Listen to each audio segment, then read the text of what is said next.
Terus dilanjut dengan pembacaan One Day One Choose. Semoga ikhtiar kita, istiqomah kita tiap pagi akan membawa berkah untuk kita semua. Amin, amin ya robbal alamin.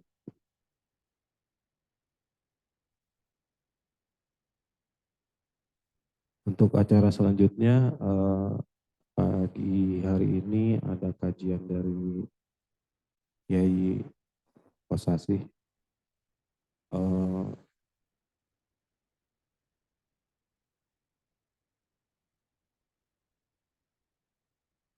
Selanjutnya kepada Kiai kami persilahkan.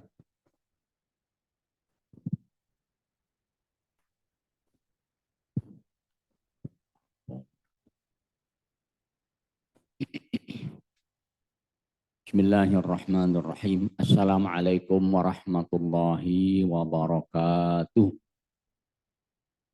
Alhamdulillah wassalatu wassalamu ala rasulillah amma ba'du.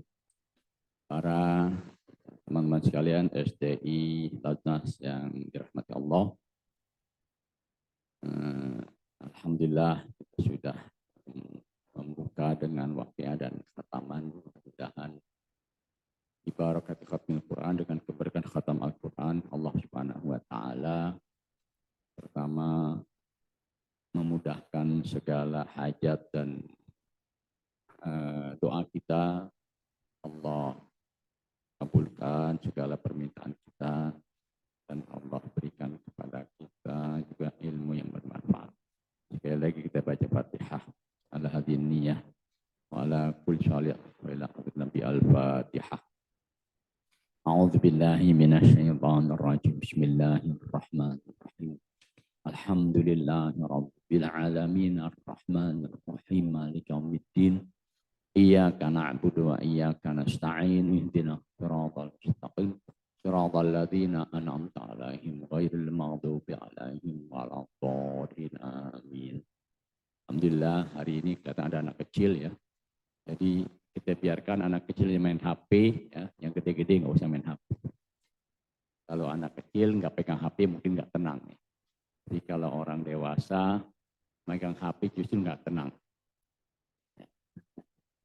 Ya sedikit kita singgung mengenai mustahik zakat ya, yang Allah sudah tetapkan sebanyak 8 golongan, yaitu innamas shadaqatu lil fuqara wal masakini wal 'amilina 'alaiha wal mu'allafati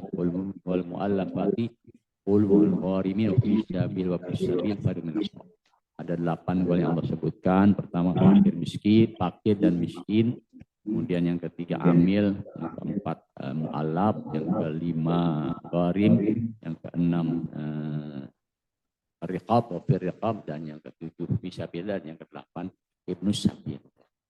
Karena 8 golongan inilah maka setiap perolehan zakat itu setiap tahun harus selesai didistribusikan kepada 8 golongan.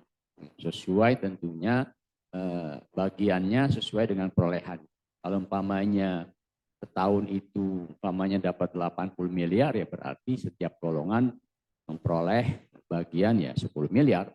Tinggal dikelola untuk apa dalam setahun tersebut 10 miliar pada setiap golongan.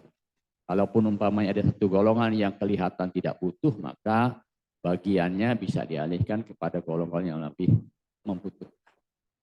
Kebalikannya, apabila ternyata perolehan zakat itu menurun atau mungkin rendah atau sedikit, maka 8 golongan itu bagiannya menjadi apa? Kurang. Namanya kalau tadi ketika mendapat 80 miliar pada setiap golongan 10 miliar, maka ketika mendapat umpamanya 50 miliar, nggak bisa. Oh ini ada satu golongan yang harus 10 miliar tanpa alasan yang diterima. Tidak bisa. Harus dibagi 8 juga. Ya. Termasuk amil ya.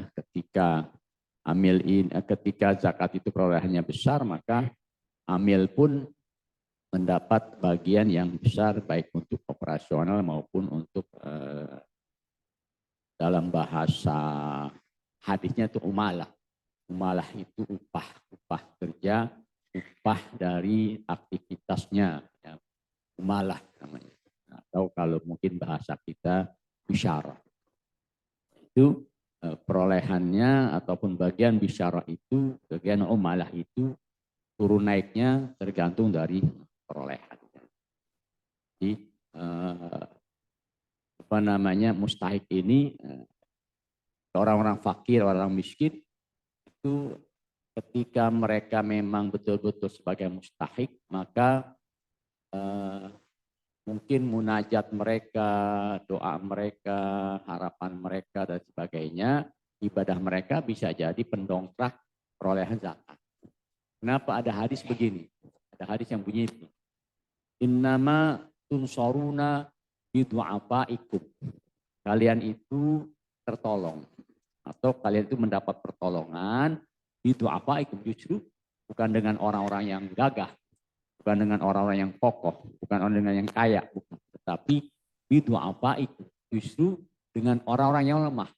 Kalian mendapat pertolongan justru dengan doanya, munajatnya. Orang-orang yang lemah, orang-orang yang du'afa, dan orang-orang yang mungkin karena kelemahan mereka, karena ketidakmampuan mereka, jadi mereka merasa lebih merasa membutuhkan kepada Allah Subhanahu wa Ta'ala. Karena orang yang kaya, orang yang kokoh, orang yang gagah itu merasa dia tidak kebutuhan kepada Allah mungkin tidak sebesar orang-orang yang du'afa, orang-orang yang lemah. Maka perolehan lembaga-lembaga zakat bisa jadi ketika dia memperhatikan kebutuhan fakir miskin dan mengajak mereka untuk sama-sama berdoa, sama-sama munajat kepada Allah Subhanahu wa Ta'ala agar orang-orang yang muzaki, yang memang berkewajiban zakat itu dengan sukarela menyalurkan zakat. Demikian pula para amil,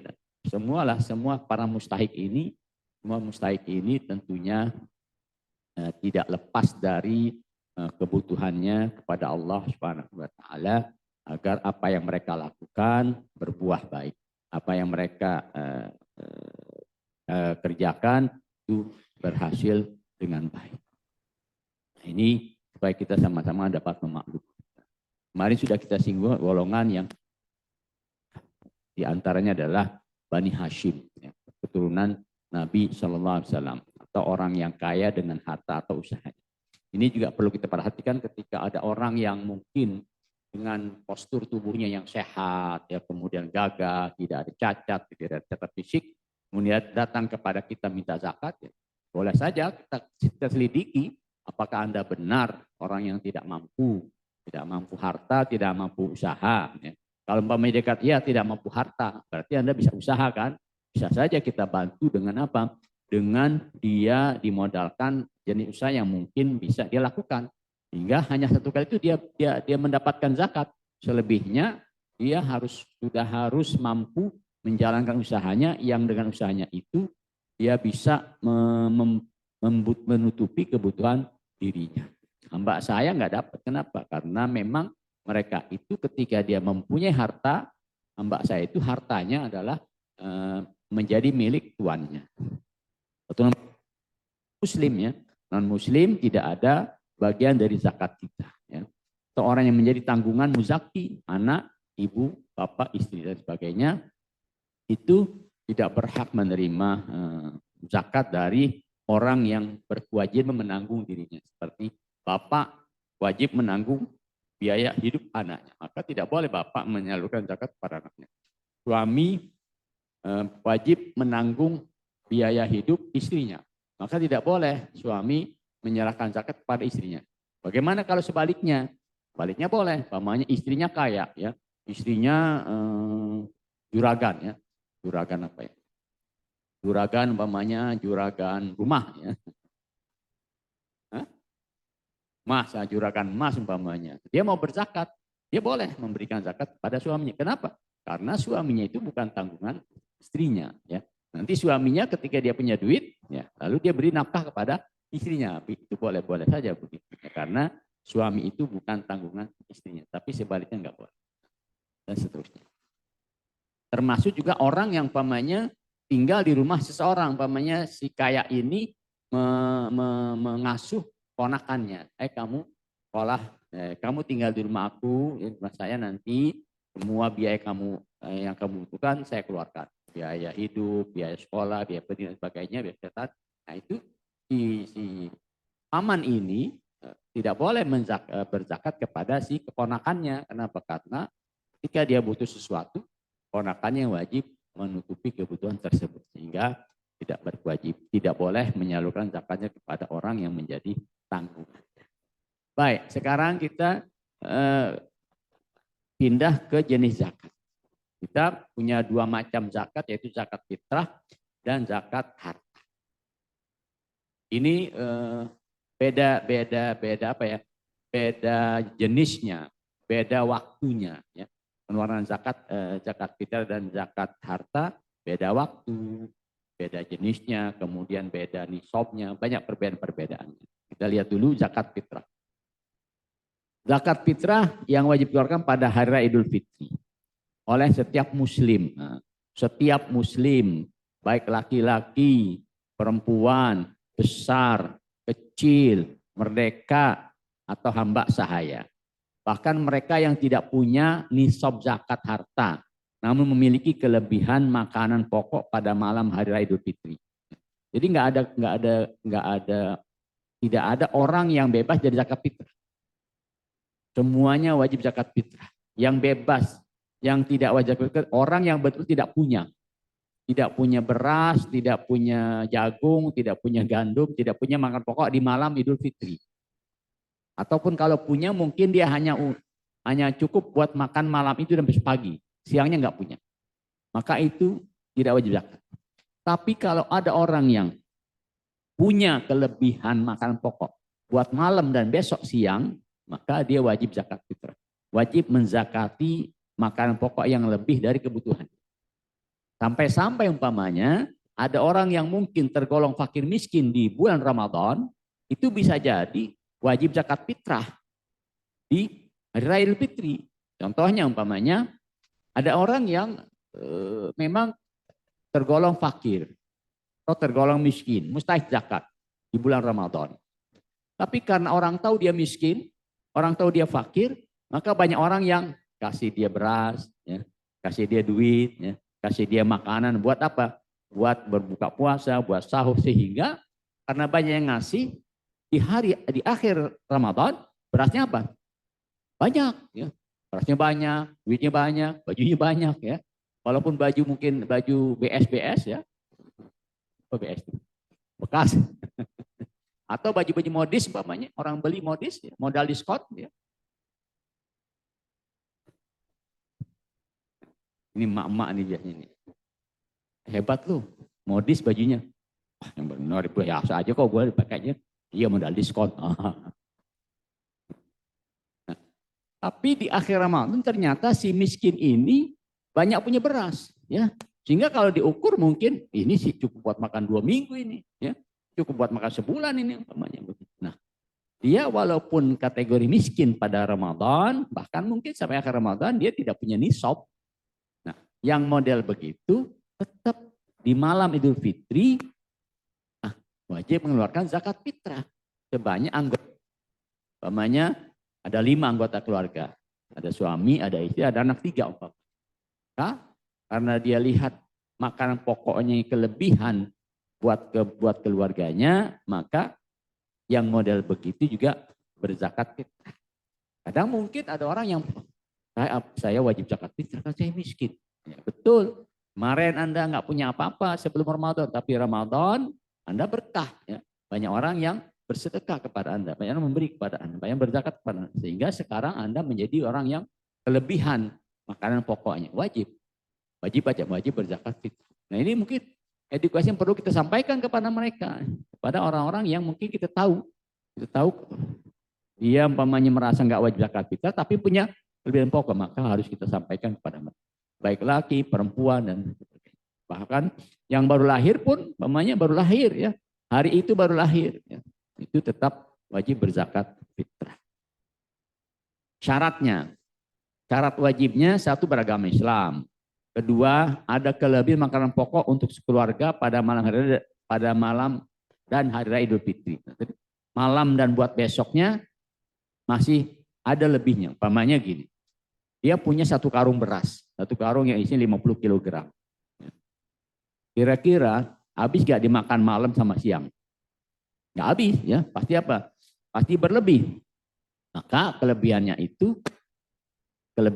wajib dia mengeluarkan zakat fitrah. Yang ketiga, syaratnya orang-orang yang akan dizakatkan masih hidup atau sudah terlahir ketika matahari terbenam pada hari terakhir bulan Ramadan. Jadi contohnya begini. Pamannya nih ada ibu-ibu hamil Ramadan. Begitu menjelang maghrib, anaknya apa tuh? Lahir. Ya. Lahir keluar ya. Atau ditores lah gitu ya. Dibelek. Oh dibelek. Dikesar. Bahasa dikesar. Belum maghrib. Begitu selesai apa namanya selesai melahirkan, maghrib azan maghrib. Maka bayi ini wajib apa? Wajib dizakat 2,5 kilogram beras. Atau ada orang meninggal dunia pas terbenam matahari. Allahu Akbar, Allahu Akbar. Innalillahi wa inna ilaihi raji'un. Ini juga wajib dizakati. Kenapa? Karena dia merasakan hidup di 2 periode. Periode Ramadan dan periode Syawal. Ya kan? Kan Syawal itu masuknya kapan? Syawal itu masuknya pas terbenam matahari. Ya. Jadi begitu azan dia meninggal dunia, berarti dia sudah ngalamin hidup pada malam Idul Fitri. Maka dia wajib dizakati. Walaupun umpamanya meninggalnya pas azan maghrib. Demikian pula tadi yang lahir pas apa lahirnya? Pas azan. Ya. Atau sebelum azan beberapa menit. Ya. Maka wajib apa dia? Wajib dizakat. Padahal masih apa? Masih orok, masih bayi. Kadar dan waktunya. Untuk setiap orang zakatnya 1 sok. 1 sok itu diperkirakan sekarang ini 2,305 kilogram. Artinya 2,3 kilogram. Nah, dibulatkan menjadi 2,5 kilogram. Ya, orang kita kan memang enak ya main genep-genepin aja gitu ya. Bagusan lebih daripada apa? Daripada kurang ya. Kan artinya begini, 2,3 kilogram untuk sampai ke 2,5 kilogram ada selisih berapa tuh? 2 apa? 2 on kan? Ada selisih 2 on. Tapi ya udah tambahin aja lah 2 on jadi 2,5 kilogram genepin. Nah sekarang banyak orang lagi bukan pakai kilogram lagi. Pakai apa? Pakai liter. Ada yang pakai liter juga ya. Nah, dulu ketika orang beli beras dengan takaran, bukan dengan timbangan, maka mereka berzakat fitrah dengan liter. Berapa liter kira-kira dari 2,5 kilogram? Ukurannya saya ingat orang tua saya dulu 3,5 liter. 3,5 liter itu sama dengan 2,5 kilogram. Mungkin udah dilebihkan juga kali ya. Jadi 2,5 kilogram sama dengan 3,5 liter. 3,5 liter sudah dilebihkan, sudah digenapkan. Mungkin juga 3, sekian liter ya, tapi udah bikin 3,5 liter aja. Gitu. Itu kalau pakai liter. Nah, sekarang ini karena sudah biasa kita membeli beras dengan timbangan, maka mudah ya timbangannya 2,5 kilogram makanan pokok. Makanan pokok ini bukan hanya beras kan? Kalau di kita umumnya di Pulau Jawa ini beras ya. Di pulau lain, di wilayah lain ada apa itu? Jagung kan ya? Ada nggak yang makan jagung? Ya, ada di pulau lain ya, mungkin di Nusa NTB kalau salah itu. Ada juga yang makan sagu ya. Sagu aren itu ya. Itu juga. Nah, maka karena memang makan pokok mereka jagung, berarti zakatnya jagung. Mereka yang makanan pokoknya sagu, zakatnya sagu. Mereka yang makanan pokoknya gandum, zakatnya gandum. Apalagi makanan pokok itu? Nah, ada kan? Nah, apa singkong? Apa nama singkong itu? Jadi ubi ya, disebut ubi ya. Kalau memang makanan pokok mereka ubi, ya, maka zakat fitrah mereka adalah ubi. Yang kedua, waktu mengeluarkan zakat fitrah paling utama sebelum sholat Id. Ya.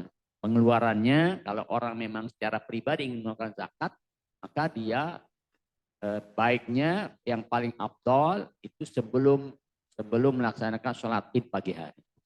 Paling afdol. Cuma apa namanya, kadang-kadang orang sibuk ya. Kadang-kadang orang sibuk sehingga takutnya kelupaan, maka dibolehkan.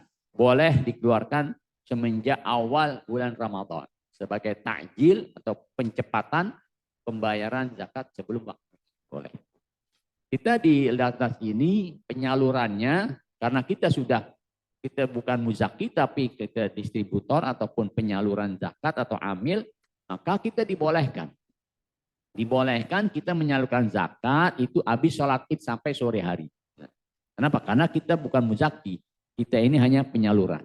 Sedangkan para muzaki berzakatnya sampai pagi hari. Cuman karena kita mungkin tidak bisa melayani sampai pagi hari, biasanya kita batasi sampai jam berapa? Jam 2 ya. Jam 2 malam ya. Jam 2 malam itu masih ada orang yang transfer zakat fitrah. Kalaupun jam 4 pagi ada orang transfer atau jam 7 pagi sebelum sholat id masih ada transfer, jangan ditolak. Tetap apa?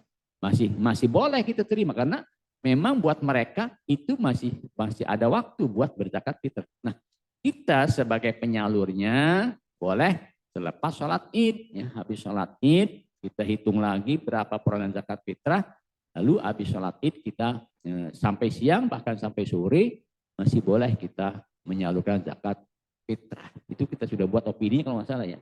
Sudah kita buat opininya waktu penyaluran zakat. Bukan waktu zakat ya, bukan waktu mengeluarkan zakat, tapi waktu penyaluran zakat fitrah.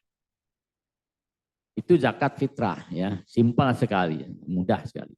Nah sekarang zakat harta, ya, harta yang wajib dizakat. Kalau zaman dahulu, zaman Rasulullah, harta yang dizakat itu hanya cuma terbatas mungkin 3-4 macam saja. Karena saat itu memang ada seperti pertanian, apalagi hewan ternak, apalagi emas dan perak sebagai mata uang saat itu, dan yang keempat perdagangan. Ya.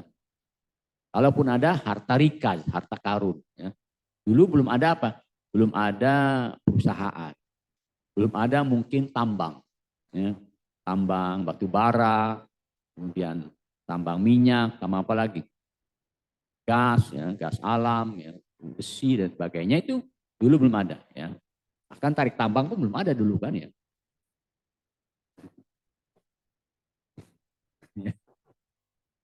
Karena memang tidak ada saat itu bermacam-macam harta, yang ada yang terkenal itu saja. Pertanian, peternakan, perdagangan. Yang satu uang, emas dan perak. Ya. Jadi kalau ada orang sekarang bilang nggak ada zakat profesi, ya. Nggak ada zakat apalagi itu zakat buah-buahan yang sekarang ada yang tidak bisa disimpan umpamanya, kayak durian, apel, jeruk, mangga, ya, kelapa sawit dan sebagainya. Banyak nanti ada orang-orang yang mengatakan nggak ada itu, zaman Rasul nggak ada, dan juga nggak ada dalilnya. Banyak orang yang mengatakan demikian. Ya, tapi ulama-ulama kontemporer terutama yang memang menggeluti bidang zakat ini, Syekh Yusuf Al-Qaradawi, beliau bilang semua harta yang diberikan oleh Allah kepada seorang muslim wajib apa? Wajib dizakat. Baik yang keluar dari perut bumi maupun yang diperoleh dari profesinya ataupun yang dia dapat keuntungan dari apa? Pengolahan bahan. Ya. Itu ada kewajiban zakat di dalam, dan mereka punya dalilnya dari Al-Quran dan dari Sunnah. Sekarang ini banyak jenis-jenis harta yang dizakati.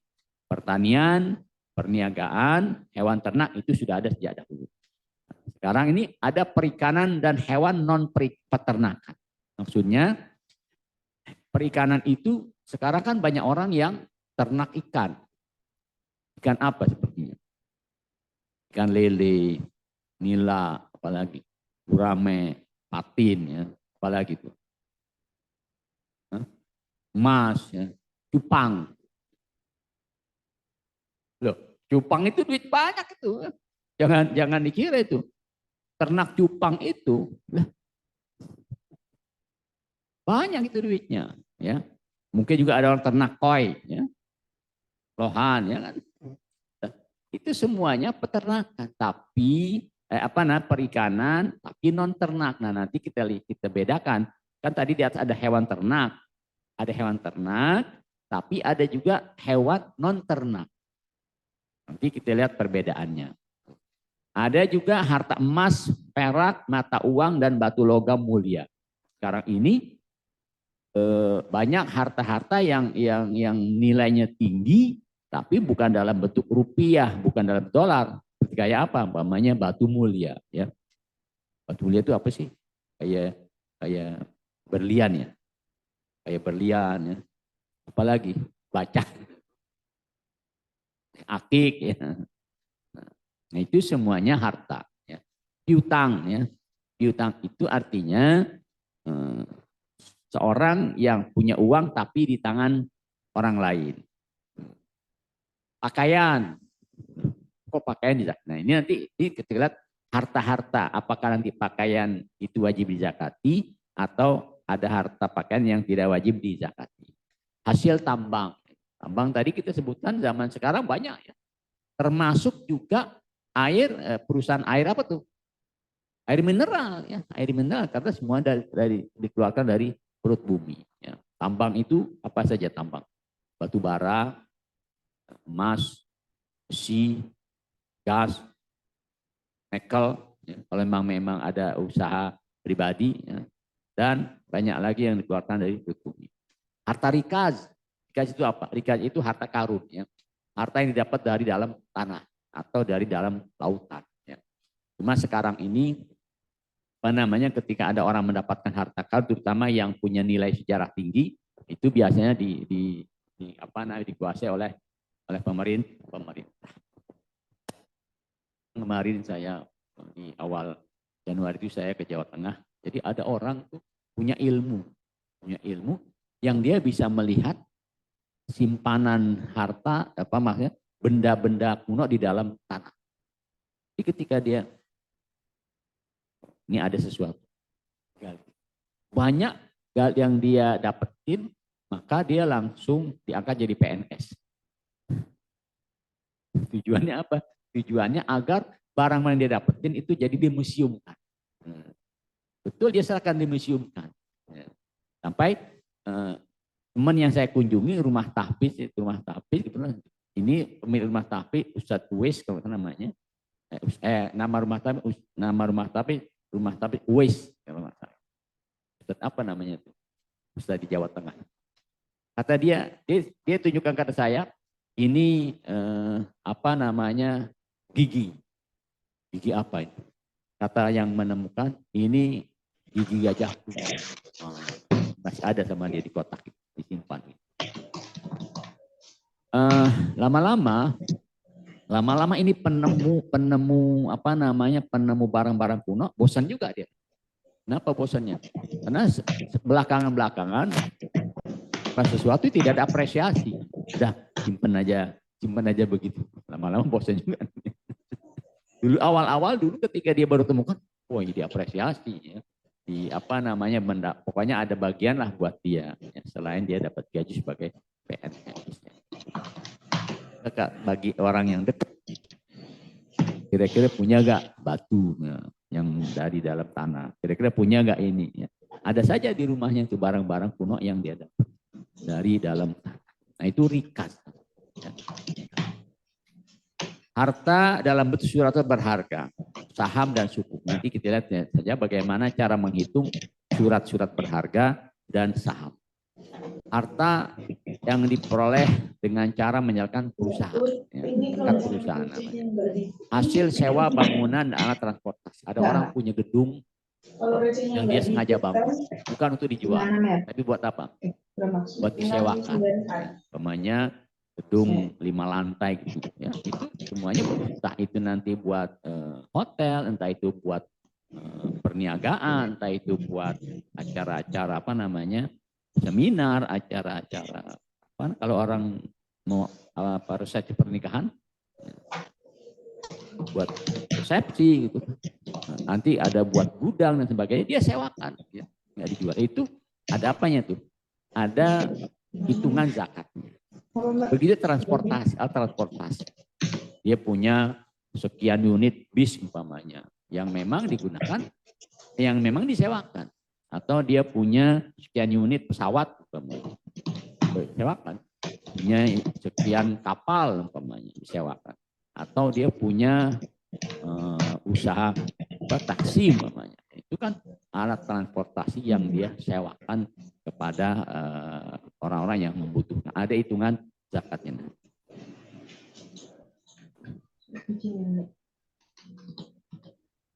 Lagi kok ngejalan.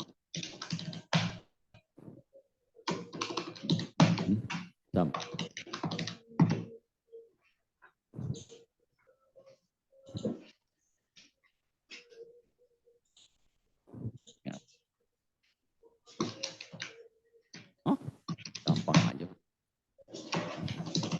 Zakat harta pendapatan, profesi, jasa. Ya.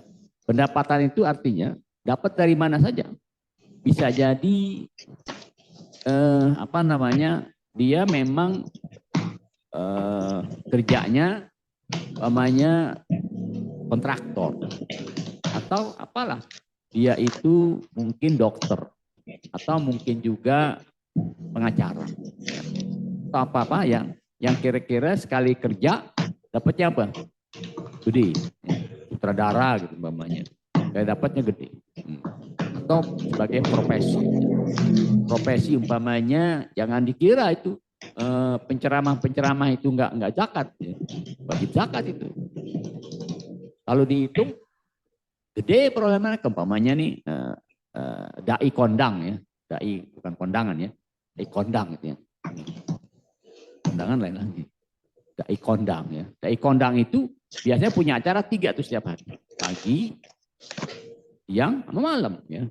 Pagi 5 juta, siang 5 juta, malam 5 juta. 15 juta siapa? Hari kan? Sebulan berapa? Nggak bisa ngitung ya. 15 kali 30. 450 juta. Setengah miliar kan? Wajib zakat nggak? Wajib zakat ya. Tiap bulan dia wajib, profesinya begitu. Kalau memang ada yang begitu. Ini ada lah. Ya. Atau jasa, di bidang jasa. Jasa apa saja? Jasa pijit umpamanya. Ternyata dia tiap jam mijit orang.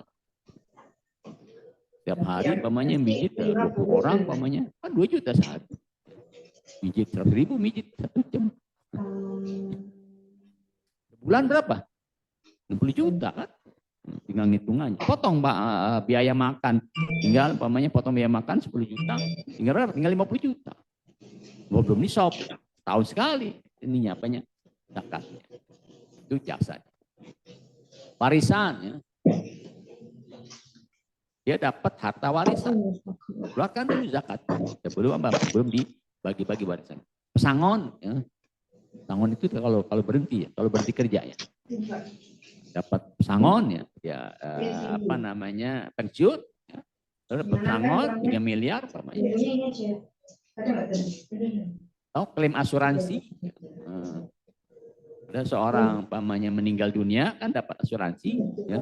Sekian miliar. Kita kan ngomong yang gede-gede aja, jangan kecil ya. Ya dapat. Asuransi gede dia dapat, maka wajib dia zakat. Tabungan dan deposito, nah tabungan ini berarti kan dia nyimpen duit, bukannya dikelola tuh duitnya. Itu juga wajib zakat walaupun duit itu tidur. Itu wajib di zakat. Deposito ya, deposito yang syar'i tentunya, deposito yang syar'i juga wajib dia zakat. Hadiah, orang dapat hadiah. Selamat, Anda mendapatkan cek tunai rupiah. Silakan hubungi nomor 0813456789. Ternyata dihubungin, dapat. Tinggal ngambil apa? Cek, atau cek kosong. Hadiah itu kan. Ada persentase. Ada wajib di zakatin. Atau umpamanya dia habis ngopi. Begitu dia ngopi, di sasetan kopinya ada nomor. Ya, iseng ngirim nomor ini ya. Nomor PO Box sekian. Ya.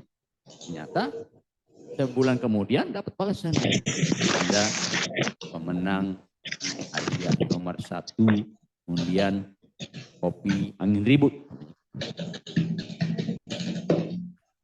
Tapi kalau dia tiap minum kopi ribut ya.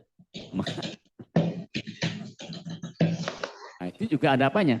Ada zakat, ada zakatnya. Yang dulu-dulu kan nggak ada. Zaman Rasul nggak ada zakat, zakat profesi, zakat apalagi namanya pesangon, ya, zakat hadiah dan sebagainya. Nah, zakat pertanian, sekarang kita zakat pertanian. Kita tidak akan semuanya nanti kita rinci, tapi yang penting-penting saja yang biasa kita hadapi sehari-harian sebagai amil. Zakat pertanian, yang dimaksud pertanian adalah biji makanan dan buah-buah. Biji makan ialah biji makanan pokok pada suatu wilayah dan dapat disimpan serta mengenyangkan seperti padi atau beras, jagung, gandum, sagu, dan lain-lain. Maksudnya begini, yang disebut biji makanan itu yang diwajib dizakatin adalah yang menjadi makanan pokok. Dan kriterianya bisa disimpan dan mengenyangkan. Beras bisa disimpan, bikin kenyang. Jagung begitu juga, gandum juga, sagu juga begitu. Tapi ada makanan yang mungkin bisa disimpan tapi nggak mengenyangkan. Namanya apa? Kacang kedelai. Kacang kedelai bisa disimpan kan? Menyenyangin nggak kalau makan? Mencret iya. Makan kacang kedelai 1 kilo. Tapi kalau beras atau nasi, setelah kita masak, pagi makan nasi, siang makan nasi, malam makan nasi, ya kan? Mencret nggak? Nah, mencret, malah kenyang. Tapi kalau makan kacang, pagi makan kacang hijau, siang makan kacang hijau, malam makan kacang hijau, kenyang nggak? Kenyang, mencret. Nah itu, yang model-model begitu tidak termasuk dalam biji makanan. Bukan nggak wajib dizakati, tapi ada lagi ya hasil-hasil bumi yang tidak termasuk makanan pokok. Buah-buahan yang wajib dizakati ialah anggur dan kurma. Anggur dan kurma ini itu menjadi makanan pokok di Timur Tengah. Kurma walaupun kelihatannya butiran-butiran yang jadi kita cemilan, ya, cemilan 10, 11 ya. Tapi di sana mengenyangkan itu. Ya, mereka ada orang-orang yang mungkin terbiasa dengan kurma pagi hari. Udah cukup sampai siang hari. Ya.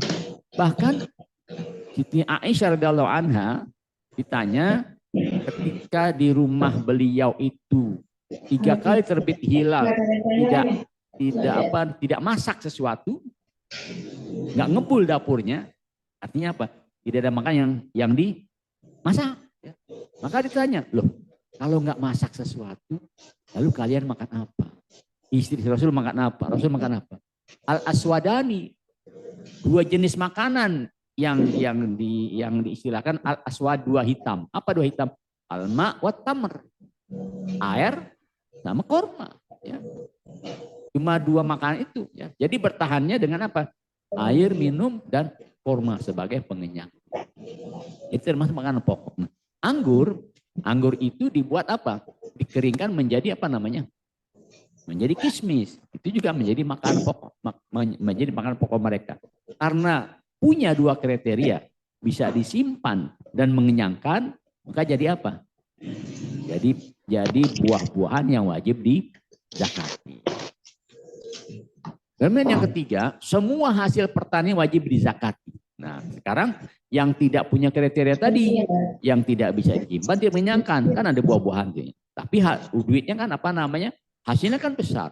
Contoh umpamanya orang punya 1 hektar durian. 1 hektar durian. Kira-kira tuh berapa penghasilannya tuh? Nggak tahu, saya nggak pernah punya itu. Ya, tapi bayangan kita apa? Besar kalau apa? Kalau sekali panen ya. Atau punya lahan apa? Sawit. Ya. Sawit kan bukan makanan pokok. Itu orang sawit. Enggak kan? Apalagi? Apel, jeruk, ya. Melani, ya. Bukan. Melon, ya.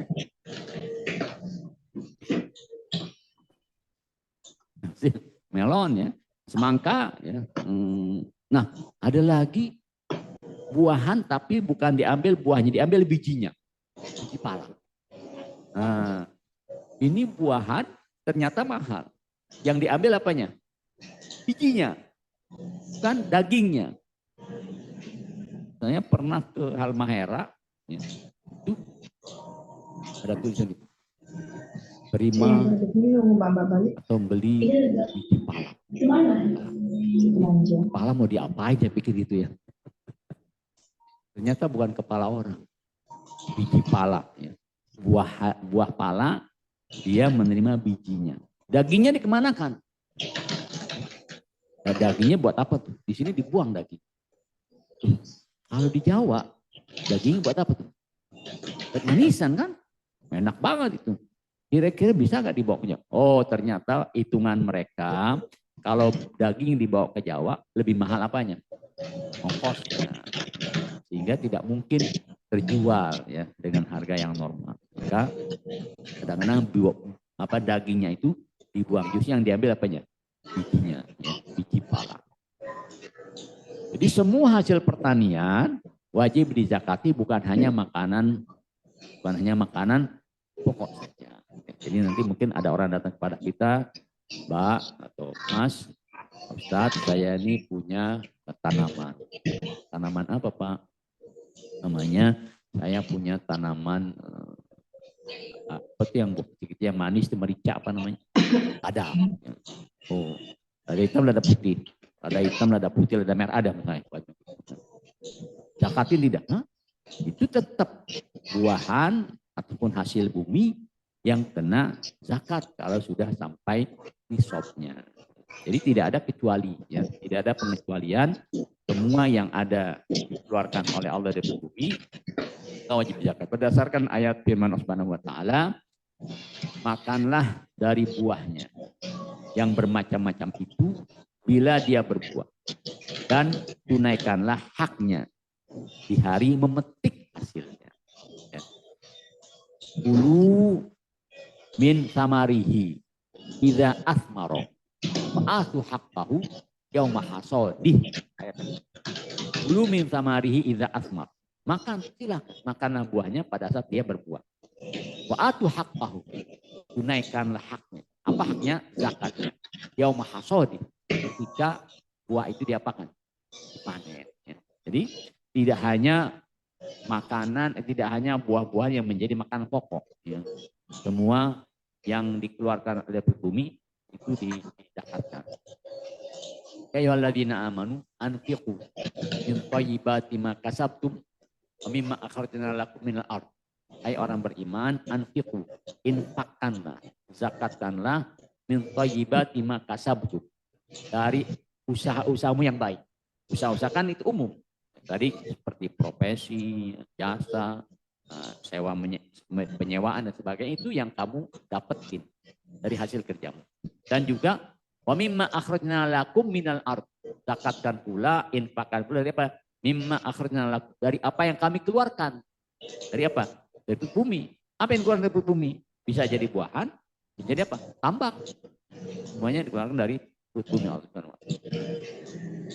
Nisab dan kadar zakat hasil pertanian.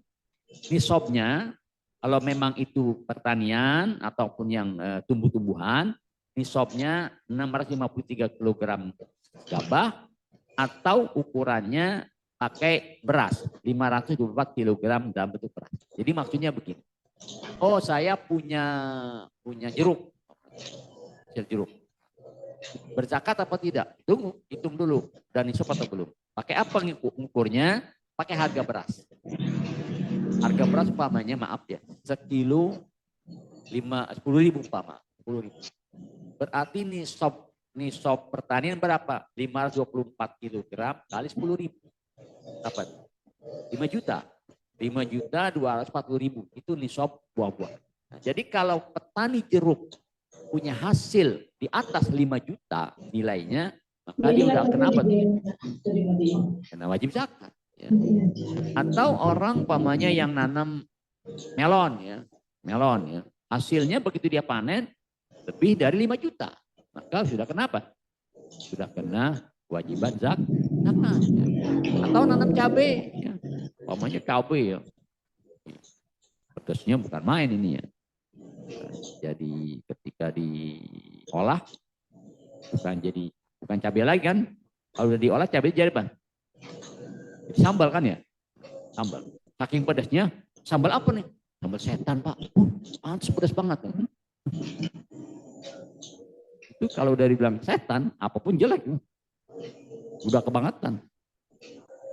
Sambal apa ini Pak? Pedas amat. Itu udah sambal setan. Oh. Kalau hasilnya itu sampai 5 juta lebih, 5 juta seperempat, 5 juta 50.000, maka dia kena apa? Kena wajib zakat. Jadi ukurannya pakai nisabnya ngukurnya dengan kadar beras. Kenapa? Karena standar. Zakatnya berapa persen? 10% kalau memang tanaman itu nggak butuh siraman. Jadi umpamanya begitu dia tanam, udah tumbuh sendiri dia tuh, nggak pakai disiram air, nggak pakai apa namanya, nggak pakai mesin, nggak pakai ngambil air dari bawah, pakai hewan dan sebagainya. Cukup mungkin kalaupun butuh air, aliran apa nih? Irigasi gitu kan? Nah, kan irigasi nggak pakai apa? Nggak pakai biaya. Cukup dia buka bendungannya, buka tanggulnya, air ngalir. Tahu-tahu sekian bulan panen. Itu namanya tidak butuh biaya penyiraman. Maka zakatnya besar berapa?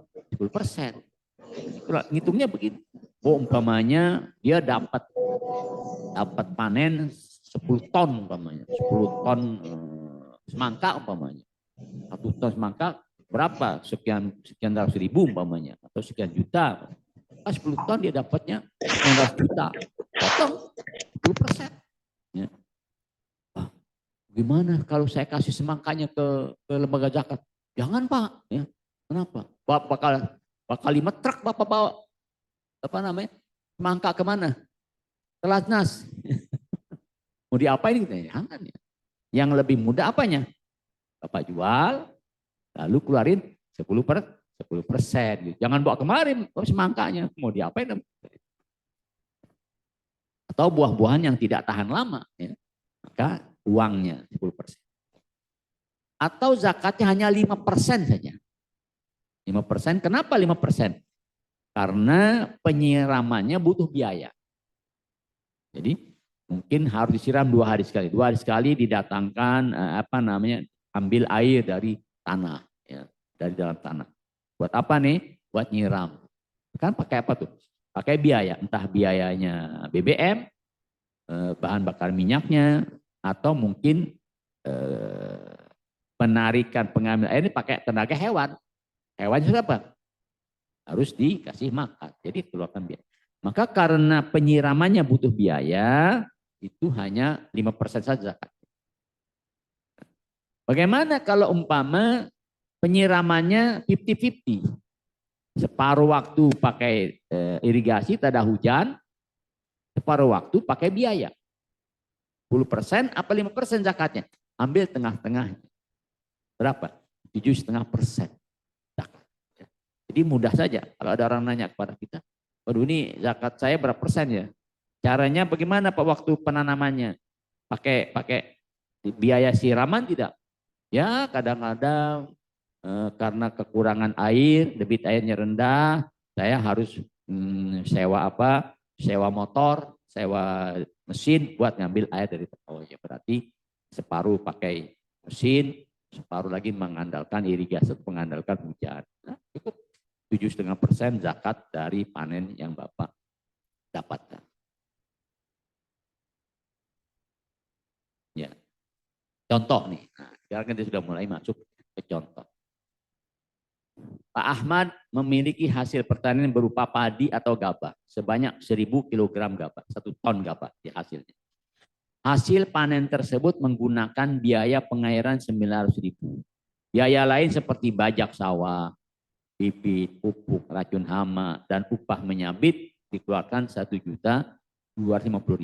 Asumsi harga gabah 7.000 per kilogram. 7.000 per kilogram. Kira-kira berapa besaran zakat yang dikeluarkan? Kita lihat dulu ya. Panennya berapa kilo? 1 ton. 1 ton itu berapa juta kira-kira? 7 juta kan? 7 juta. 7 juta itu udah nisab atau belum? Udah nisab. Karena tadi nisabnya 5,5 2 juta atau ya 5,2 juta. Lebih begitu. Maka zakatnya ini sudah hasilnya sudah nisab. Keluarin biaya pengairan 9.000, potong biaya apa tadi itu, pupuk, bibit, racun hama dan sebagainya 150.000. Nah, tinggal nanti sisanya dizakatkan. Berapa kira-kira Pak Ahmad zakat? Perhitungan zakatnya begini. Hasil padi yaitu 1 ton kali harga gabah. Berapa tadi harga gabah? 7.000. Ya. Dikurangi jumlah utang. Jumlah utang berapa tadi? 19.000 ditambah 1.250.000. Jadi hitungannya begini. Jumlah utang 900.000 ditambah 1.250.000 sama dengan 2.150.000. Nilai gabah semuanya 7 juta. Jadi perolehan Pak Ahmad setelah melunasi utangnya 7 juta dikurangi 2.150.000 sama dengan 4.850.000. Kira-kira kena zakat tidak? Nisab zakatnya saat itu 653 kg kali 7.000. Bukan 10.000 ya. 10.000 kan ini contoh. Ini karena saat Pak Ahmad panen harga gabah hanya 7.000. Maka 7.000 kali apa? Kali 653 kg. Sama dengan berapa? 4.571.000. Itu nisab. Yang Pak Ahmad peroleh berapa? 4.080.000. Lebih gak dari nisab? Lebih dikit ya, lebih dikit. Persis ya. Ya, lebih berapa kira-kira? 200 sekian ya. 200 sekian ribu. Ya. Maka besaran zakat yang dikeluarkan Pak Ahmad berapa? 4.850.000 kali 5%. Sama dengan 242.000. Hanya 242.000 rupiah yang dia keluarkan. Sedangkan yang dia punya bersih, udah suci berapa? 4.600.000 ya. 4.608.000. Betul enggak? Hah? Dia masih punya berapa? 4.608.000. Nah, itu duit bersih dah tuh. Betul kan? Hah? Angkanya betul enggak? 4.850.000 dikurangi 2.242.500 ya. 4.600.000 ya dah begitu dah. Yang penting ini udah bisa jadi contoh ya. Nah, mudah kan hitungnya. Jadi kalau negara kita, Pak, ini saya petani nih, petani apa? Petani beras. Gini. Waduh, maaf Pak, saya panggil dulu nih ya yang tahu ngitungan. Wah, jangan sampai begitu. Kita udah bisa ya, udah pede ngitungnya. Berapa Pak hasilnya? Sekian ton. Ya. Harga gabah sekarang berapa? Ya kurang lebih 10.000 atau 11.000 sekarang ini. Udah naik ya. Apa yang Bapak sudah keluarkan? Ini. Penyiraman sekian, umpamanya. Terus ada pupuk, ada hama, obat hama, kemudian biaya ngetam dan sebagainya. Saya keluarkan demi kurang. Kurangin di utang-utang Bapak atau pengeluaran Bapak, tinggal ngitung berapa hasil bersihnya dikali 5%. Kalau memang dia merasa bahwa penyiramannya itu seluruhnya mengandalkan biaya. Jadi pakai diesel atau pakai mesin. Ya. Tapi kalau umpamanya penyiramannya bagaimana Pak? Alhamdulillah penyiram irigasi non-stop. Ya. Cukup pengairan dari irigasi. Berarti nggak ada biaya apa tuh? Tidak ada biaya mesin. Ya. Maka dia harus 10% zakat. Baik, contoh yang kedua kalau salah. Ada contoh yang kedua. Contoh kedua. Pak Ali memperoleh hasil penanaman sawit sebanyak 30.000 kilogram, 30 ton sawit. Tanpa membutuhkan biaya irigasi, Masya Allah. Ya. Alias tak ada hujan. Biaya lain yang dikeluarkan untuk pupuk, upah petani sawit dan pengangkutan 4.500.000. Harga sawit saat itu 2.800 rupiah per kilogram.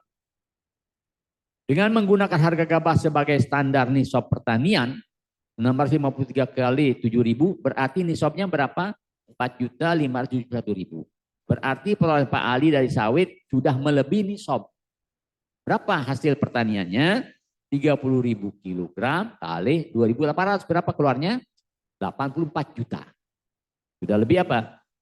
Dari nisab, jauh lebih nisab. Nisabnya hanya berapa? 4.500.000. Maka Pak Ali wajib mengeluarkan zakat. Zakat dari sawit, bukan makanan pokok lagi sekarang. Sawit. Jawabannya, penghasilan bersih Pak Ali dari penanaman sawit sebesar 30.000 kilogram dikali 2.800 rupiah dikurangin 4,5 juta. Bersihnya berapa? 79.500.000 rupiah. Itu yang dipegang sekarang oleh Pak Ali. Nah, karena penanamannya tidak butuh biaya penyiraman, maka zakatnya berapa? 10%. Maka besaran zakat yang dikeluarkan Pak Ali adalah 79.500.000 kali 10% sama dengan 7 juta. Anggaplah kita genapkan 8 juta. 8 juta yang dikeluarkan bagi zakat. Pak Ali dapat berapa tadi?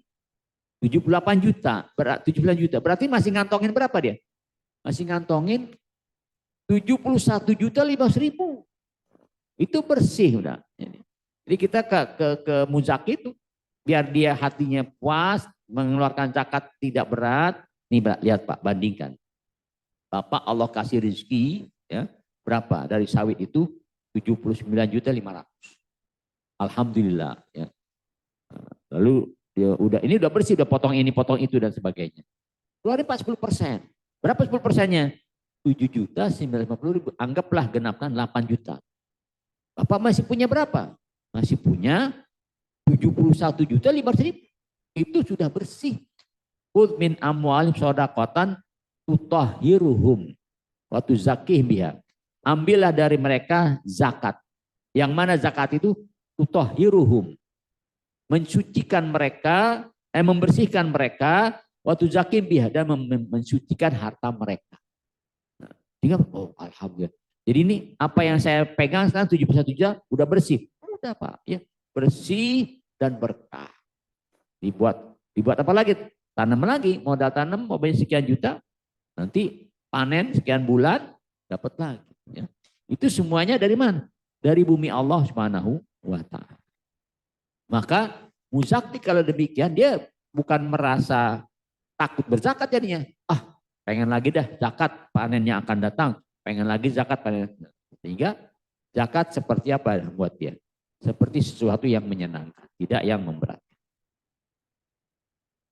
Yang kemudian zakat perniagaan, dagang. Ini kan sekarang banyak orang dagang. Apakah semua pedagang wajib berzakat? Belum tentu, ya. Sebab ada orang yang dagang hanya cukup apa? Cukup buat menutupi kebutuhan pokoknya. Tidak ada kelebihannya. Tapi ada orang-orang yang dagang karena modalnya besar, dagangnya laris manis, ya, kanjung kimpul, dagangannya habis, duitnya kumpul, ya. Maka setiap tahun dia wajib mengeluarkan zakat. Harta perniagaan ialah barang-barang yang disiapkan untuk diperjualbelikan agar mendapat keuntungan. Kata-kata barang ini artinya barang yang memang dia beli diniatkan untuk apa? Untuk dijual. Namanya, ya, ada orang cuma dagang mainan. Apa mainannya? Lato-lato dia jual, ya. Mungkin juga dagang apa lagi, ya? Dagang ya mainan anak-anak. Cuman gudangnya gede, ya. Isinya apa? Mainan semua. Yang kalau kita lihat satu barang ini mungkin tidak lebih dari 10.000, 20.000. Tapi isinya, Masya Allah, ya, gudangnya besar. Jadi apapun barang yang dia niagakan dan menghasilkan, memberikan keuntungan, itu namanya dia dagang. Mungkin ada orang cuma dagang pagi doang, ya. Mulai buka warungnya jam 5 sampai jam 9. Dagang apa tuh? Kue subuh. Kue subuh. Ada kan kue subuh, ya? Ada sholat subuhnya enggak? Ada sholat subuhnya. Tapi kadang-kadang yang dagang itu lupa sama sholat subuh. itu juga ada hasilnya ya. Ada keuntungannya ya. Mungkin kalau sekedar semeja dua meja mah cukup buat makan aja. Tapi kalau umpamanya kue subuhnya gudangan, gudang karena orang banyak yang ngedrop ke dia dan nanti pengecer yang ngambil dari dia, Masya Allah kan. Nah itu juga termasuk perniagaan. Jadi apapun barang yang dia jual, yang dia beli untuk dijual itu namanya perniagaan. Sampai kepada barang-barang yang mungkin nilainya miliaran. Umpamanya dia beli rumah. Buat apa nih rumah? Dijual. Nah itu juga ya perniagaan ya. Dia beli mobil. Lalu apa? Buat apa nih mobil kok banyak? Dijual. Jadi beli dulu baru apa? Baru jual. Tapi sekarang mereknya jual beli mobil. Lu dari mana belinya? Udah jual aja. Atau dari mana jualnya? Beli belum. Jual beli mobil. Nggak pernah ada kita lihat beli jual mobil. Nggak ada. Ya. Jual beli mobil. Jual dulu berapa? Baru beli. Itu juga termasuk apa? Perniagaan yang ada ketentuan zakat, yang ada wajiban zakat. Apa ketentuannya? Setelah perniagaan berjalan 1 tahun Hijriah. Hijriah ingat ya. Hitungan zakat 1 hari itu kalendernya Hijriah. Ya. Jadi umpamanya ada orang mulai usahanya awal Ramadan, maka zakatnya awal Ramadan lagi atau akhir Sya'ban ya. Jangan dagangnya Ramadan karena Ramadan saat ini bulan Maret. Nanti zakatnya dia bulan Maret ya. Ingat beda antara hitungan Masehi, kalender Masehi dengan kalender Hijriah. Nah, maka kita kudu paham. Bapak nih kapan mulai dagang? Oh, saya ingatnya awal Maret umpamanya. Maka saya wajib zakat awal Maret. Oh iya bagus Pak. Tapi ingat, hitungan zakat itu haulnya pakai kalender Hijriah. Memang beda-beda.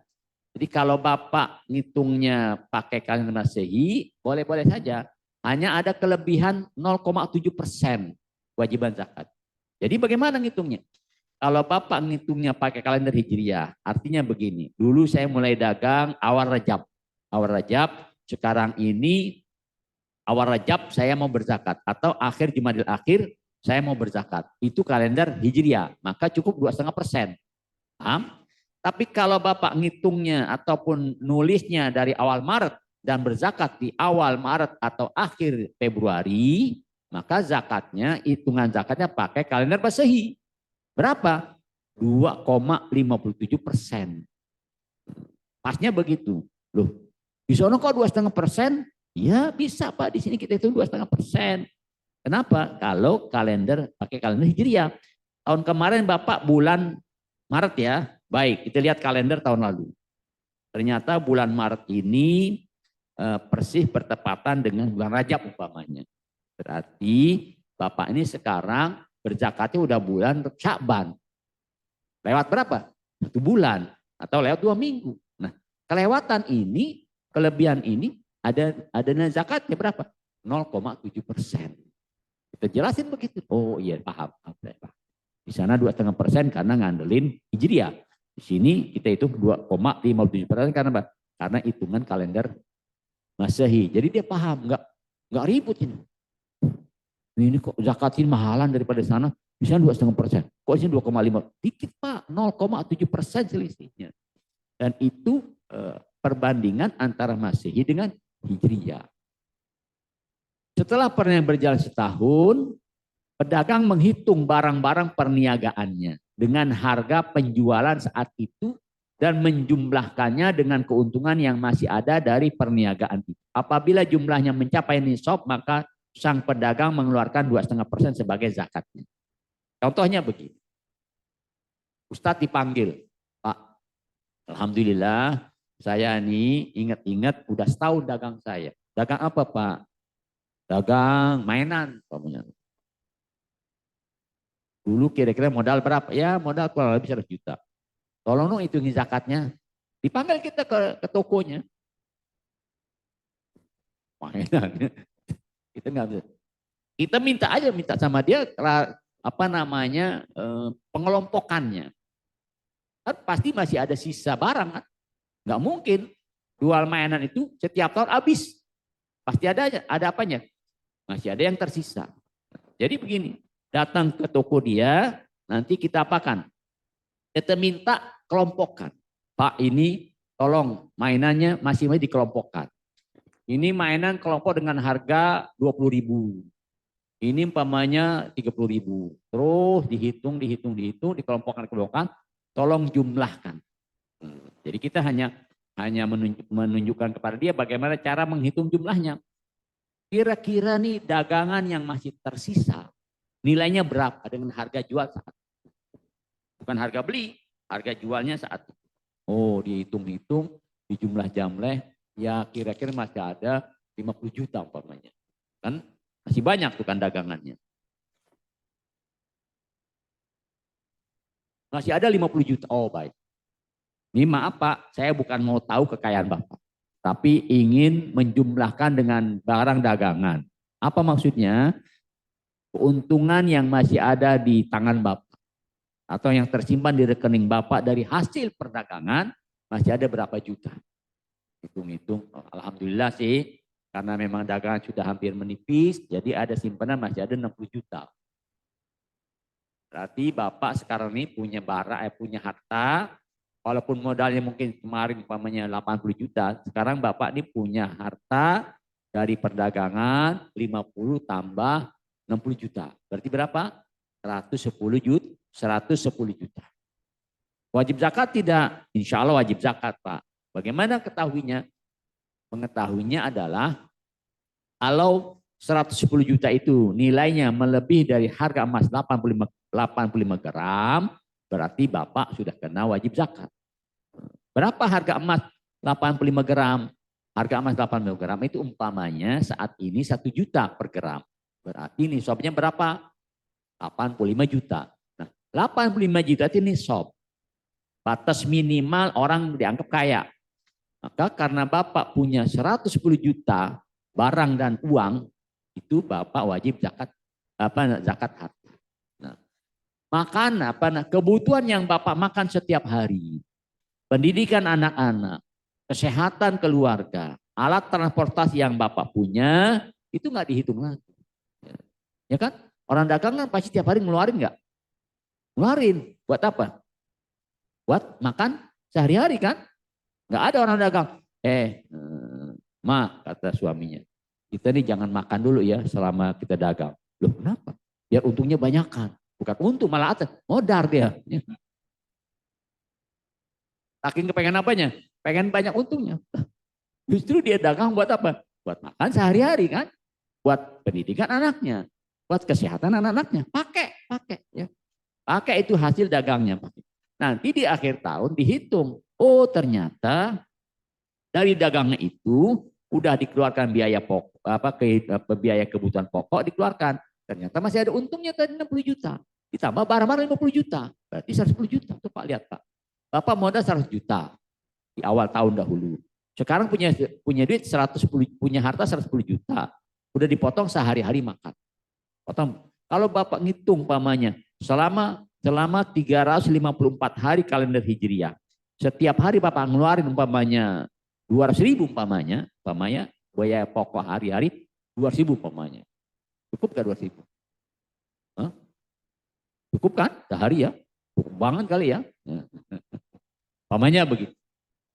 Rata-rata 200.000 per hari berarti Bapak itu selama setahun sudah mengeluarkan biaya 354 kali 200.000 berapa?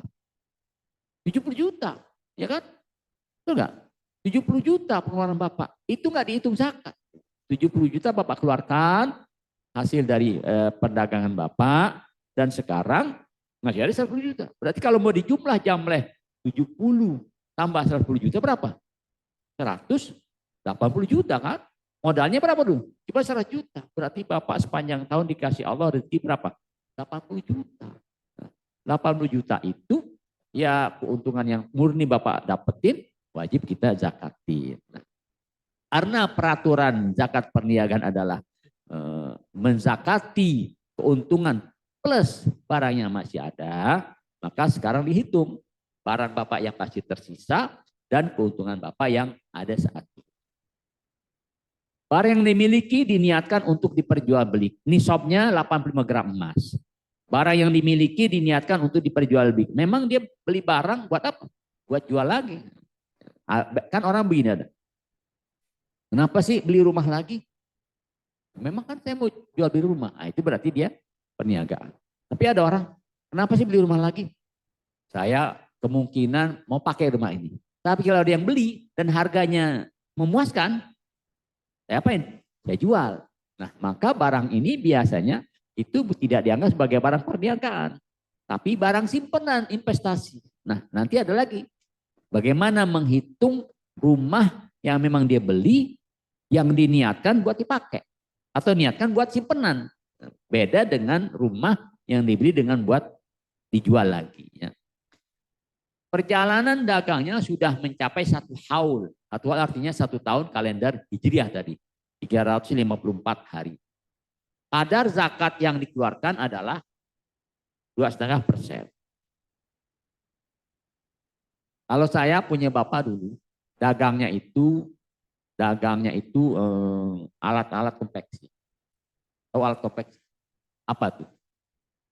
Benang, kancing, ya, nih kancing. Apalagi jarum, apalagi segala renda-renda yang buat baju perempuan, segala apalagi. Ya alat-alat mesin yang kecil-kecil ya, seperti sekoci, alat apalah namanya gitu ya. Apalagi apa namanya? Kain ya. Kain-kain yang buat tambahan orang jahit pakaian, namanya lapisan dalam ya. Dulu ada namanya kain keras. Kain keras itu buat nih kerah. Ini kan kerah ini ada yang kain, ada yang isinya dari kertas, ada yang isi dari kain. Yang buat yang murah-murah dari kertas. Jadi sekali dicuci ya karena memang konveksi yang kelas rendah. Ya. Itu semua setiap Ramadan Bapak saya ngitung tuh. Ini tapi ngitungnya global aja kira-kira. Ini masih sekian. Karena dia udah hafal harga benang kalau ini sekian, oh masih ada sekian rupiah. Harga renda, harga kain bekas. Ya, secara ini ya, secara kasar saja ngitungnya, tapi nggak pernah dikurangin, selalu apa? Dilebihkan. Dengan ada uang simpanannya, keluarkan zakat. Karena sudah biasa setiap Ramadan dia mengeluarkan zakat. Sebagai contoh nih, Pak Udin. Pak Udin pedagang alat rumah tangga. Mulai usaha pada awal Ramadan 1441 Hijriah. Dengan modal 100 juta. Pada akhir Sya'ban 1442 Hijriah, kan itu sudah 1 tahun ya. Dia menghitung dan mengkalkulasikan barang-barang dagangannya yang jumlahnya bernilai 138 juta. Keuntungan yang tersimpan setelah pengeluaran kebutuhan pokok keluarga sebesar 45 juta. Ditambah dengan piutang yang diharapkan cair sebesar 12 juta. Utang yang dia lunasi pada saat yang sama sebesar 20 juta. Ini cara mudah lah gitu. Berapa kira-kira besaran zakat yang harus dikeluarkan oleh Pak Udin? Lihat angkanya, dia modalnya 100 juta. Ya dari modal udah nisab ya. Kemudian setelah akhir tahun, setelah setahun berjalan, barang-barangnya masih ada senilai 138 juta. Lihat tuh. Barangnya saja masih ada 138 juta. Padahal modal 100 juta. Berarti kan barangnya udah lebih dari modal. Dia sudah pakai sehari-hari kebutuhan pokoknya. Masih ada lagi duit simpenannya. 45 juta. Berarti dia perolehan keuntungannya 138 tambah 45 juta. 183 juta kurang lebih. Itu 183 juta udah apa? Udah makan pokok kan? Udah makan pokok terpenuhi, kesehatan, ini sepanjang tahun. Masih ada piutang sekian, masih ada utang yang dilunasi sekian. Kita lihat hitungannya.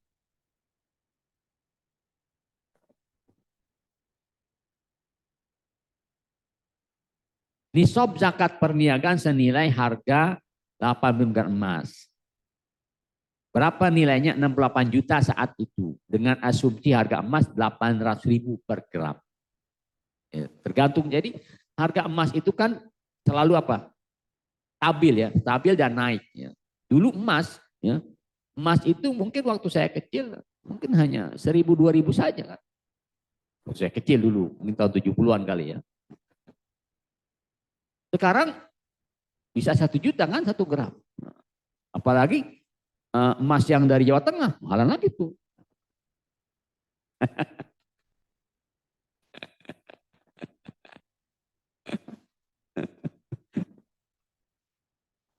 Jadi ukurannya pakai emas. Ya. Maka dengan modal 100 juta, Pak Udin memulai dagangannya dengan nilai di atas nisab zakat perniagaan. Pada akhir tahun perniagaannya dia memiliki aset senilai 130 juta. Ini nampaknya warungnya laris manis ya. Keuntungan hasilnya, keuntungan bersihnya 45 juta. Ditambah 12 juta dalam bentuk piutang. Dikurangi 20 juta dalam bentuk utang. Kadar zakat yang dikeluarkan oleh Pak Udin 2,5% saja dari jumlah harta dia. Maka besaran zakatnya adalah 138 juta dalam bentuk apa tadi? Barang, ditambah 47 juta dalam bentuk uang, ditambah 12 juta dalam bentuk piutang, dikurangi 20 juta dalam bentuk utang, dikurangi dia karena punya utang 20 juta, maka dikali 2,5%. Keluar angka berapa? Hanya 4 juta. 4 juta 370 per tahun. Dibandingkan dengan berapa keuntungannya? Keuntungannya 45 juta uang, 38 juta barang, kan? Ditambah per hari, setiap hari dia makan. Setiap hari dia makan, dia mungkin ada kesehatan, ada pendidikan, anaknya udah tertutup.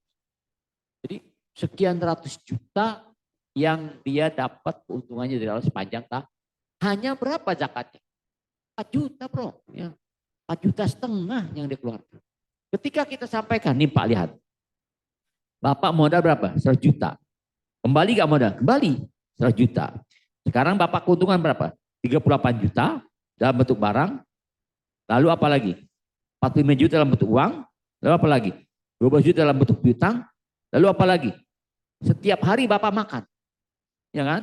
Setiap hari keluarkan biaya pendidikan setiap bulan. Kehitung enggak? Enggak kehitung berapa itu. Ternyata hanya kewajiban zakatnya berapa? 4,5 juta. Oh kecil ya, kecil. Oh ini saya tambahin dah 20 juta lagi. Wah bisa jadi begitu kan? Saking apanya? Saking dia puasnya mendapat keuntungan yang demikian. Padahal kan yang namanya dagang rumah tangga itu kan kadang-kadang banyak kan apa dia? Artinya dia bisa jadi tidak terlalu aktivitas kemana-mana. Sekarang ini mungkin perlu barang. Saya perlu barang pamannya panci sekian lusin. Datang. Saya perlu penggorengan sekian lusin. Datang. Gitu. Tinggal apa? Tinggal telepon saja ke sana. Apabila Pak Odi memiliki simpanan uang dari sumber lain. Pamannya punya kontrakan 20. Masuk dia tiap bulan. Ya.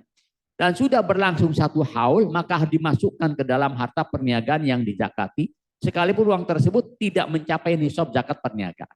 Pamannya dia punya kontrakan 10. 1 bulan 1 pintu itu 500.000 pamannya. Berarti 10 berapa?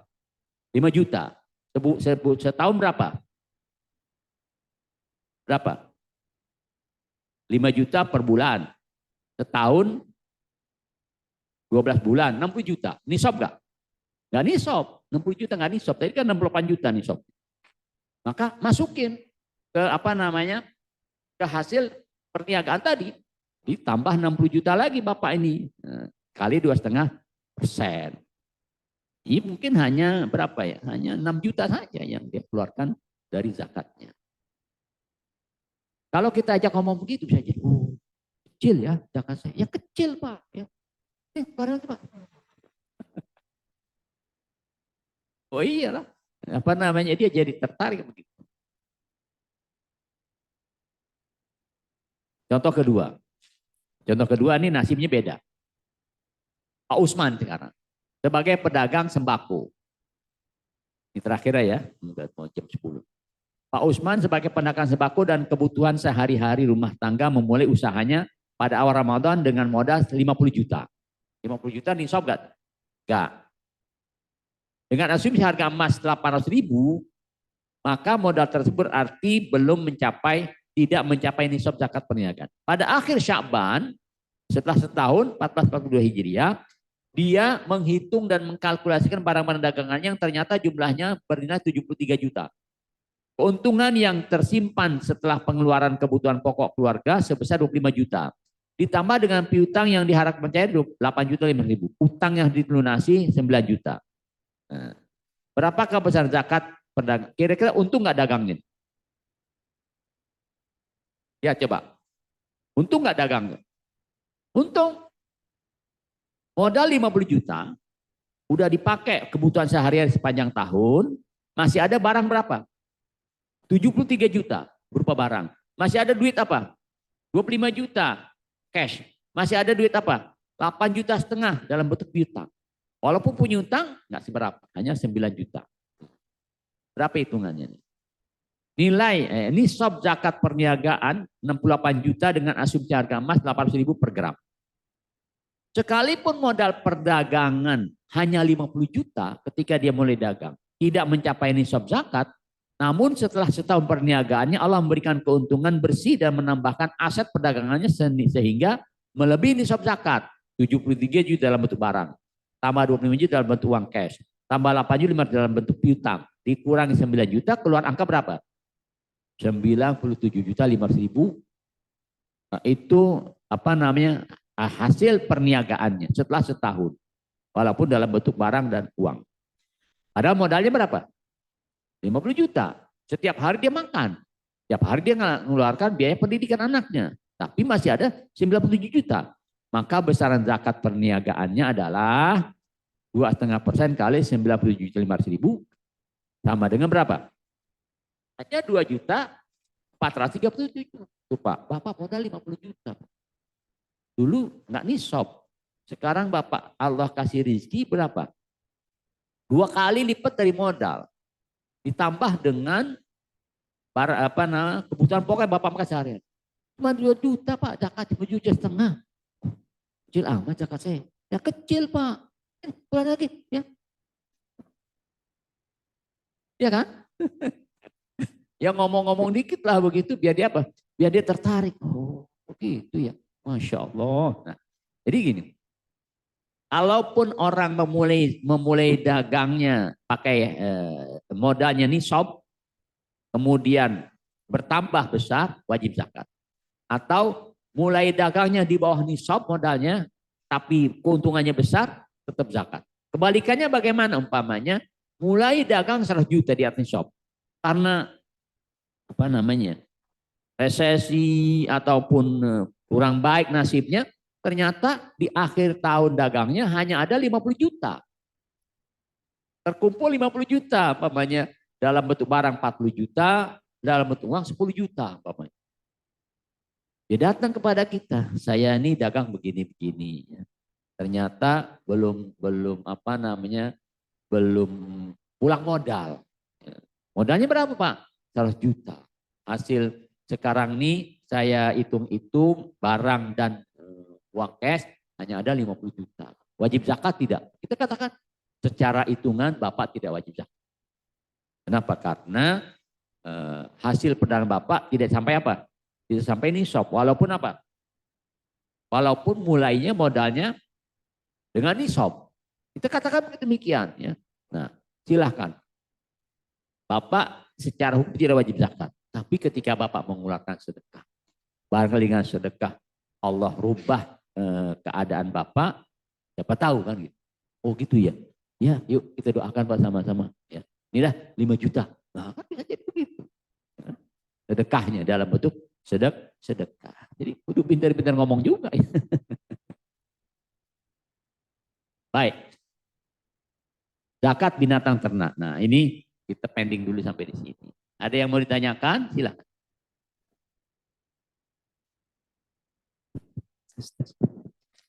Baik, terima kasih Kiai atas materi yang disampaikannya. Insya Allah ini sangat bermanfaat bagi kami. Dan untuk teman-teman yang memiliki pertanyaan, silahkan. Mungkin ada.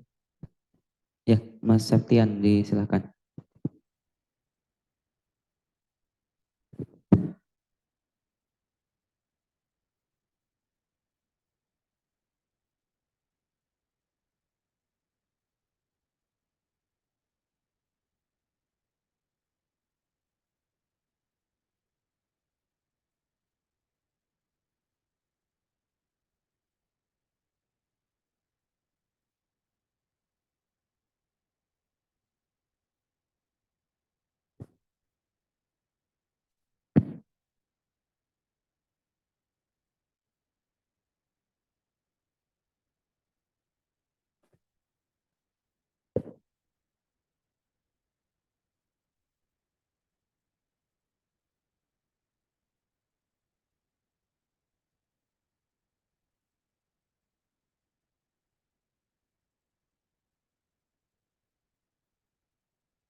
Ya, bagus.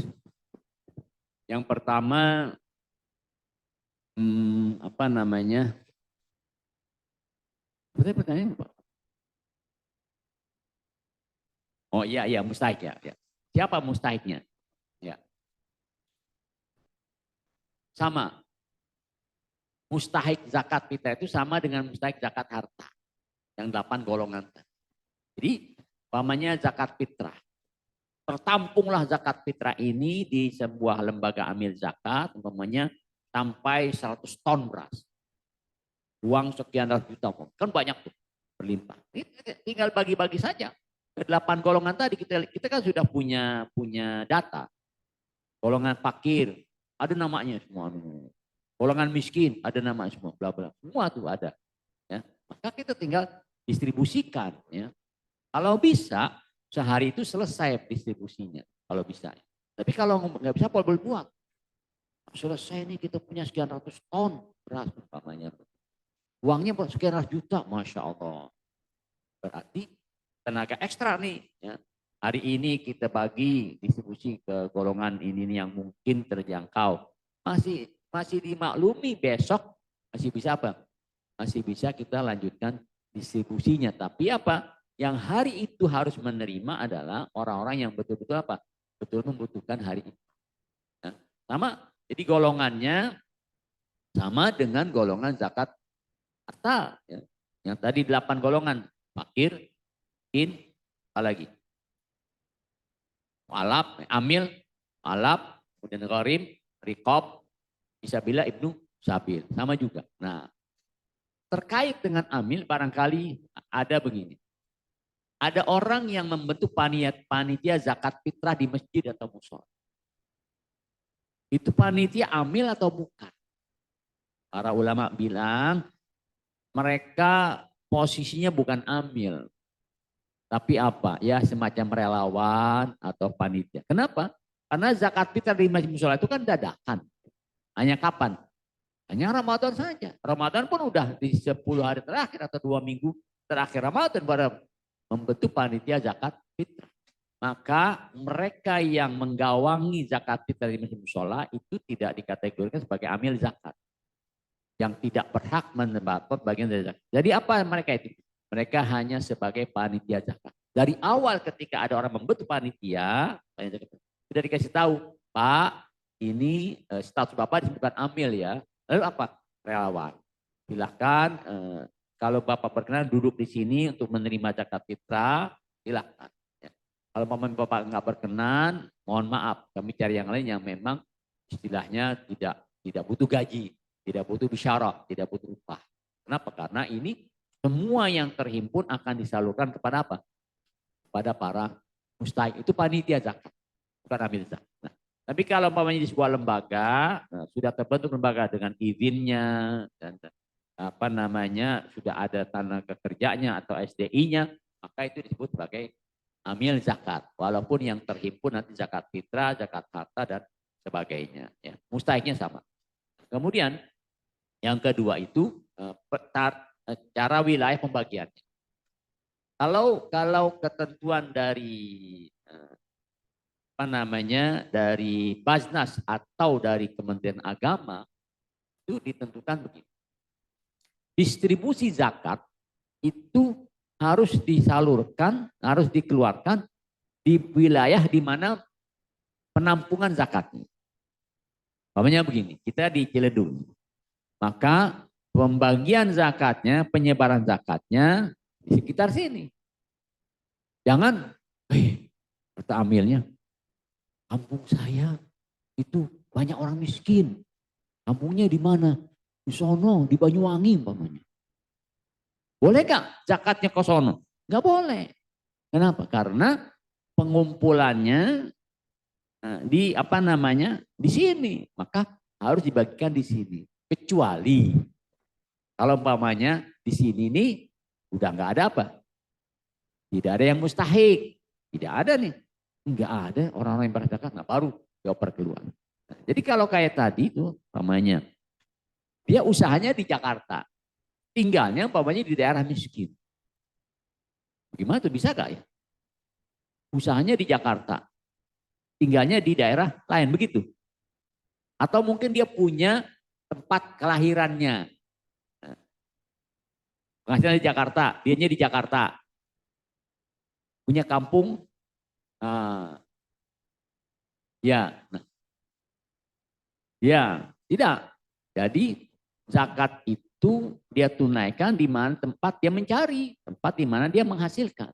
Nah, nanti kalau saya orang Bandung ini banyak orang yang orang yang kebutuhan. Nah, itu jangan dari zakat yang dia dapat dari Jakarta, tapi bisa jadi dari sedekahnya, ya. Dari sedekah lain, dari harta lain yang dia keluarkan. Kenapa? Karena ketentuannya adalah penyaluran zakat itu harus dilakukan di mana? Di tempat di mana dia berpenghasilan. Ada ketentuannya tuh. Saya baca ketentuannya dari Kementerian Agama, ya. Cara penyaluran, kecuali kalau memang di wilayah penghasilan itu sudah tidak lagi ada orang yang berhak mendapat zakat, baru dioper ke tempat lain, ya. Jelas? Baik, ada lagi? Kaum Hawa? Nggak ada. Ya, ya. Bismillahirrahmanirrahim. Izin bertanya, Kiai. Ya. Taruh wakaf, Kiai. Ya. Ini belakangan ini ya, Kiai. Saya mengalami beberapa. Ini pertama mengenai wakaf. Wakaf. Pertama belakangan ini PPP Darul Quran khususnya ya. Ada beberapa pewakif menarik kembali aset wakafnya atau wakafnya ditarik kembali. Mana hukumnya jika pewakif menarik kembali wakafnya, dan yang kedua jika yang menariknya itu ahli waris, yang ketiga jika pewakif itu merubah akad peruntukan wakafnya. Jika pewakif atau ahli waris pewakif itu menarik wakafnya dikarenakan ada unsur kewajiban dari pewakif itu, misalnya kayak kewajiban hutang, karena tahu saya kan wakaf itu kan hukumnya sunnah ya. Jika disandingkan dengan yang wajib, kita harus mengutamakan yang wajib. Nah itu gimana Kiai? Dan gimana para nazir untuk hal seperti itu Kiai? Ya. Terima kasih Kiai. Ini kita punya pembahasan khusus ya di wakaf nanti. Wakaf itu nanti kita akan sampaikan syarat-syarat pewakaf, kemudian syarat-syarat harta yang diwakafkan, dan juga ketentuan nazirnya. Ini pertanyaannya banyak, jadi jawabannya nanti pada waktunya. Biar lebih puas. Kalau sekarang kan saya bilang 1, 2, 3 selesai sudah. Ya. Nah, biar lebih puas nanti kita akan jelaskan dulu. Ada nanti ini pembahasan soal wakaf. Karena memang ini saya siapkan ziswab, zakat, infak, sedekah dan wakaf, termasuk fidyah dan apa lagi? Nah, kifarat ya atau kafarah. Itu semuanya ada penjelasannya nanti ya, meskipun ya. Jadi biar jelas ya, ingat-ingat ya. Biar beliau nanti hadir minggu depan lagi ya.